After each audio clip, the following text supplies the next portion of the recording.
Good afternoon. My name is Doreen Wade, and I'm the president of Salem United, Inc. Our history is based on the first black voting system, and my goal today was to have a three-person forum for the mayoral candidacy. However, unfortunately, all three people were unable to respond to my emails and my request. But today, thankfully, we have Mr. Steve Dibble here, and we are going to do a personal forum because he has invited me into his home, and it is an honor to be here. Thank you, Steve. Well, thank you, Doreen. Today, I would like to go in three directions. I have three questions here, three areas of concentration. The first concentration we're going to discuss is the school systems in Salem. So I'm going to start out by asking my questions, and please excuse me because I do have them written down, and I want everybody to know I have them written down. And so the first one is, the Salem school system seems to be losing its credibility annually. Why is that? And as the future mayor, how do you think you'll be able to improve these inequities? Well, you started, Doreen, thank you. You started with probably the number one topic that people are asking me when I'm going door to door. They're asking me about our schools, they're asking me about overcrowding the city, and then things that are related to that of traffic and other things. We'll talk about that later if we get to that. But with regard to the school, my administration will do things totally different. I've learned from the three previous mayors how to work for the city of Salem, how to work together, how to bring people together. My administration will stop the practice of micromanaging our wonderful staff, our wonderful teachers, and our principals. We've had a revolving door of principals coming and going. At Salem High School alone, 5 principals or so. But we're going to change that. We're going to empower our educational leaders and let them do their job. We cannot be losing principals and losing staff and having our teachers, who are wonderful, feel like they're being squashed. This is unacceptable. Our schools are way underperforming here in Salem, and they weren't just 2 decades ago. Things have really gone downhill for many, many years. In fact, we're losing families, we're losing children leaving our schools. 16 years ago, we lost less than 1% of our children left. Usually kids will leave after elementary school, and so in 5th grade, 6th, 7th, and 8th, and then 9th grade. Once they get into the high school, they'll stay usually, or once they're in the elementary school, they'll stay. But between 5th and 9th grade, we lose a tremendous number of students now. 16 years ago, we lost less than 1% of our students. Now, we're losing 25% on average every single year. But I also understand you're not just losing students. You have schools literally closing and then miraculously transforming under different names. Yes. How is that possible, and what would you correct? Yeah. You've heard from a lot of people a few years ago. I remember a meeting that I had with you that people were upset about losing the Bottage School. But before that, the Bentley School, the state was about ready to take it over. The DESE scores, the state ranking system, it was pretty low there. And the state was coming in to take over that school. I think it was 8 or 9 years ago. So the Bentley School changed its name. Our mayor changed the name to the Bentley Innovation School, and we made a little charter school part of it. But basically, the Bentley School name went away, so the state backed away, and they went away. Now, fast forward to 3 years ago, the Bowditch School, and we had been putting a sizable number of our minorities into that school, and it's not really fair. I had met with a group of 10 teachers 3 years ago, and they were saying there a whole long list of inexpensive things that they were asking for to help our students were being ignored. So we can't have it both ways. We can't throw our teachers under the bus and then later claim that we're closing the school because of poor performance. My administration will not do that. This is unacceptable what's going on. We will fix the schools. The Bowditch School, well, what they did was they dispersed the teachers and the students to all different schools in the city, and then they changed the name, and they moved the Horace Mann School from South Salem into the Bowditch School building. So totally closed the whole school and changed the name. The Bowditch School did not exist, just like the Bentley School earlier. Bowditch School did not exist, so the state backed away as well. The state almost came in and took over the high school. In fact, the whole school district was doing pretty poorly, and the state was looking at maybe taking over that, but we didn't quite reach that level. At the high school, some of our higher level AP classes, years ago, they were phenomenal. And they're still good now, but instead of a 4 ranking, they're down to a 3 ranking. We can do so much better for all of our children, all the way up through all the grades. Thank you very much. And if possibly when we get into the other 2 questions, we might direct back into the school system. But the second area of concentration I would like to look into is overcrowding and housing, which I know from experience of living in Cambridge. So I would like to ask this question. Salem is having a negative impact on housing due to overcrowding. What is your opinion, and how do you think you can improve the housing situation in Salem? Yeah, there's so many things we can be doing. What we're doing right now is just simply wrong. My undergraduate degree is in city planning, and I was senior planner for the city from 1986 to the year 2000. I worked at Salem City Hall in the planning department, and I worked on some zoning things, but mostly I worked on public improvements and traffic control, all sorts of things I worked on. While I was senior planner, I had about 8 subtitles and worked on many things. So I'm a problem solver. If we have a problem, we'll bring people together and we'll find solutions fast. What's happening right now is we're upside down on housing. We're building high-end, very, very expensive housing that a lot of Salem families can't afford to move into. It's probably 1 or 2% of the people that occupy these new expensive housing units come from Salem. And I welcome other people to come here, come from Salem. Salem's a great place to raise your family, to live. It's a happening place. And it's been changing and getting better and better and better every year for 30 or 40, 50 years. And it's continuing to evolve. But simply just building expensive housing has so many negative attributes, and next to nothing good is coming of it. It's adding so much to the traffic. We're pushing more and more water pressure into our pipes, and we're having water breaks all over the city. They're really expensive to repair. $25,000, $30,000 per water break is crazy amount of money. Our pipes are old and we can't handle the load of that. So our infrastructure can't handle it. The traffic on the roads, our roads weren't meant to house all these additional peoples here in Salem with all the cars coming here. And traffic every year, it just gets worse and worse and worse. Highland Avenue, 4 lanes of gridlock. Loring Avenue, Boston Street, North Street, Bridge Street, all over the whole city, a tremendous amount of parking. But what is happening with the housing and only building expensive housing, it's jacking up the cost of living in everywhere in Salem. Because every $1 that we take in taxes from residential housing, we spend $1.78 in services. These aren't my numbers. These are the state's numbers with Mass Municipal Association. So every $1 you take in, you spend $1.78. So just building housing is a bad financial investment. It's just, so we're losing money. The more housing we build, the more everybody's tax bill in Salem goes up. Now, Well, I'm a person who has lived through this because in Cambridge, we called it degentrification because it's basically similar.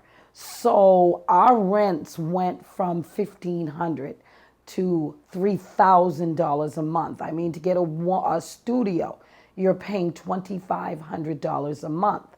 Now with that, you have original families that are from that location. In our case, it was Cambridge. In your case, it is Salem.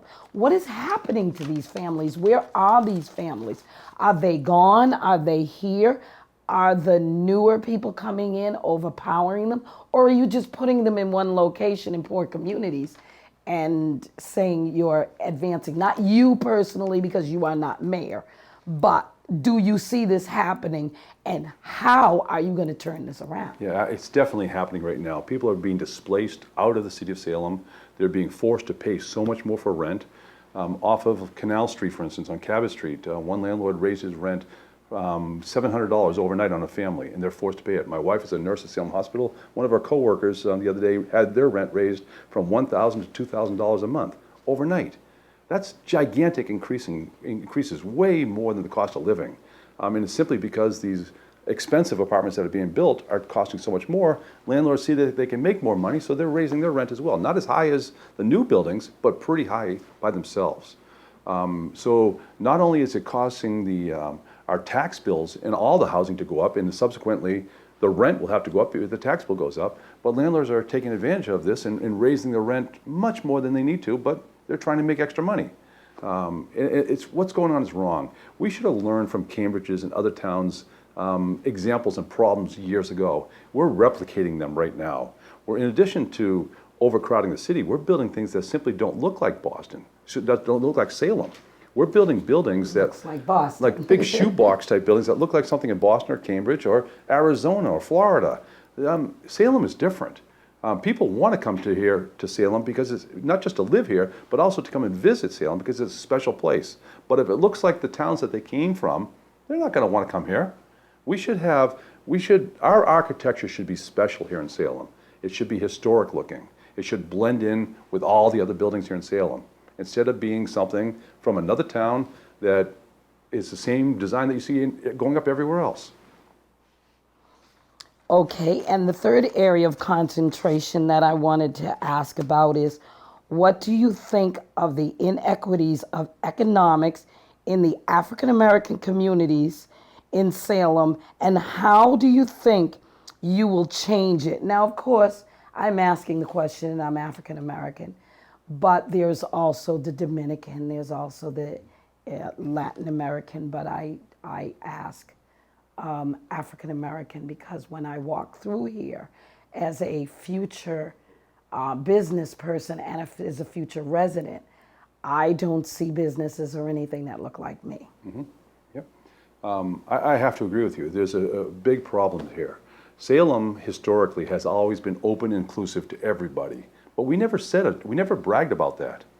The present administration talks about being open and inclusive, but it's really to her certain groups, and that's wrong. What we need to do is welcome everybody, and I do. I absolutely do.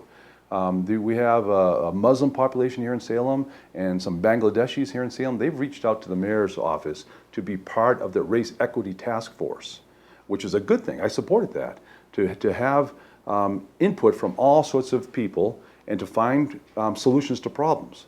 But they were locked out. How do you lock out a whole population? Because it's not her favorite population to deal with. She's taking advantage of Hispanics here in Salem, black in Salem, on and on. She really divides across the board. So my administration won't do this. We'll be truly open and inclusive without having to brag about that, because that's the way Salem has always been since day one. If you remember years ago, children growing up together, it didn't matter the color of skin, what religion they were, or anything. We didn't talk this way. Everybody got along with everybody. When my children were graduating from high school, 2007, 2008, 2010, my house was, everybody was welcome here at my house. My children, my three sons, we had banquets here for the whole football team, wrestling team, track team, lacrosse team, here in my house. The whole teams were here, and they were welcome here all the time. It didn't matter. These were human beings that lived in Salem. They were my children's friends. They were their teammates.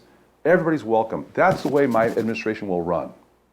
But even as we discussed with the degentrification of Salem leaving and new people coming in with their attitudes, you have people coming in and running banks, and these banks are only continuing to do favoritism to certain groups of people. I can guarantee you as a business person that, with the exception of, and I can't say the bank is here because the bank was not here. The bank was housed in Lynn, and that's the Eastern Bank. But as a woman of color who has an organization, there is not one bank in this city has opened up an opportunity. So how are you going to go into your business community, and how are you going to open up doors for people like me? I have small businesses all across Salem right now supporting me. You see my signs, which I'm amazed, bumper stickers and signs in restaurants and other businesses scattered all around the city, from Venice Square all the way up to North Salem. And same thing down at Shetland Park. Same thing at Pickering Wharf. Business people are hurting right now with COVID and the masking and on. The rules keep changing. When COVID first hit, I took action with City Councilor Dominguez, my good friend, and we delivered masks that were made by volunteers all around the city. I saw a problem, and this was the end of February, beginning of March. We just took action and jumped in. We delivered thousands of masks to thousands of houses all around the city. I know we're not talking about COVID, but it's very related. No, actually, I would like to discuss COVID, because I know in dealing with you and Councilman Domingo and others, when it came to shutting things down, you may not have liked it, but you did it. You did it across the board and you were fair. I was in a situation with the mayor where she refused to shut down what everybody calls the Black Picnic at Salem Willows. Yet, 4th of July, everything was closing down. And I was told by the administration that they didn't want to close it down because they would look racist. Do you feel that shutting down events during COVID and putting people's health first was more important? Or do you think looking racist was more important? No, what we were not doing, my administration will not do this. What we were not doing was following the science. From having on Memorial Day, for instance, last year, announced the administration's office announced that stay home, the parade, the Memorial Day parade that we have every year in respect for our veterans is canceled. Stay home, don't come to the cemetery. I've marched in that parade every year that I've been a city councilor, except for 1 year. And I've also marched in it every year while I was almost every year while I was a Boy Scout leader. So I've marched in that many, many years out of respect for the veterans. But 3 days later, with the exact same COVID rules, we're now having the Pride Day of raising the flags at Riley Plaza. And the mayor saying, isn't this great? We're an open, inclusive city. I invited you all here and you all came. This is the biggest event we've ever had. What is the difference between that and 3 days earlier of telling the veterans to stay home, that the parade is canceled? They're both outside, but we're not open inclusive. We're open inclusive to whoever she wants to be open inclusive to. So the more I hear those words, the more I realize that we're not open inclusive. My administration won't do this. We'll treat everybody fairly across the board. So we closed and canceled Memorial Day. We had the Pride Day. We closed and canceled a couple weeks later, the 4th of July celebration. We can't go back and forth like a yo-yo. The COVID rules were the exact same. The numbers at Salem Hospital have been going down. We're in pretty good shape here in Salem. I think as of yesterday, there were only 9 patients at Salem Hospital and none of them on ventilators, and all of them getting better. So we have a high vaccination rate here in Salem. It's time to listen to the health experts and not keep the politicians out of the whole mix.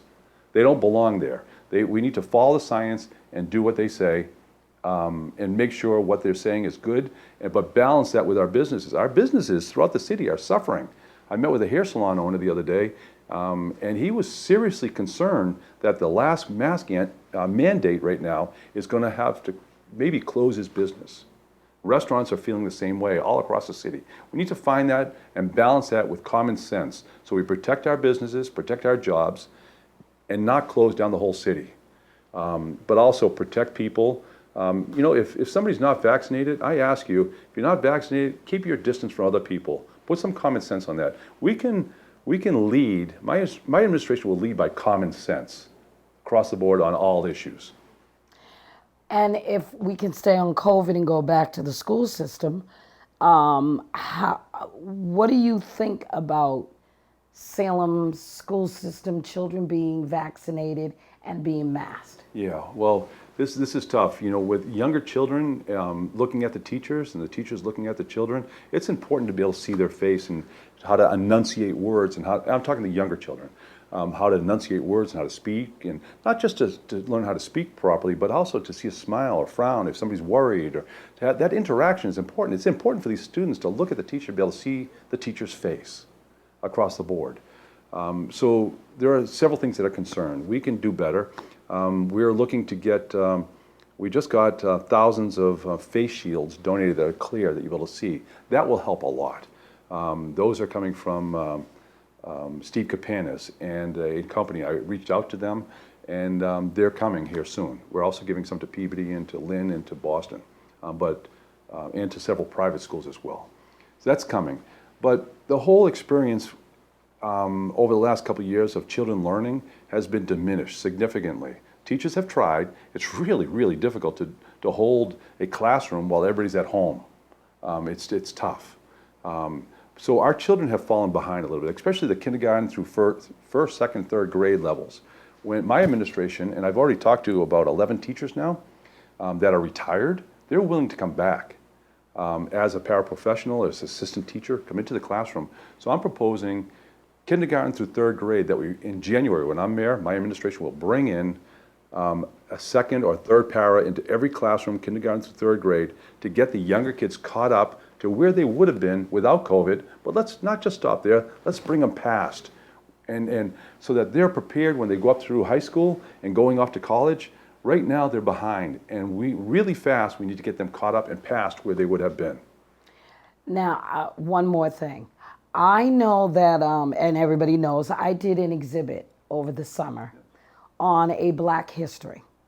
When I did that, I had many, many, many white teachers come in and talk to me and because they cannot understand why Black history is not taught in the school system beyond February. I do know that our organization will be coming to the mayor, will be coming to the school department, will be coming to a lot of people to figure out how we can work to get into the school system more, not just Black history, Latino history, Asian history, culture on a whole. And I just want to know what your thoughts are, and will you be receptive to working with the school department and the governor and the senators and anybody else we bring in? Absolutely. Our history, our collective history, is our history. We should not be taking history out of our textbooks. Live with it. If we made mistakes, we live with it. But let's teach what our history is, all of our history. There's no reason why we cannot. Thank you. Now I want to thank Steve, and this is just the first of forums, as I am understanding. After the primary, we are going to have another debate with the candidates that are left. And again, I hope that whoever wins in the primary will be open to this forum. And I thank you for your time and your consideration. And I look forward to talking to you again and other city council and others in the school department so that we can get more of these debates going. Doreen, thank you so much. I just want to point out that when you first invited the three candidates to debate, and you were going to hold the debate, I said, absolutely, this would be beautiful, let's do this. And I offered some 15 or 20 dates to you that I was available. Yes, you did. I did it like the same day I received it. Yes, you did. And I'm disappointed the mayor, I don't know how many times you reached out to her, but it was 3 or 4 anyway, I'm not sure. Yes. And it's too bad the mayor was dodging a debate before the primary, because the residents of Salem deserve to hear the differences between the three candidates. Well, let's hope that she gets a chance to see this debate and or this forum, and let's hope that in the next go round she will accept. Right. Doreen, as always, it's really good to see you again. Thanks for all that you do for Salem and for all of Massachusetts and the United States. Thank you so very much. Good to see you. Thank you.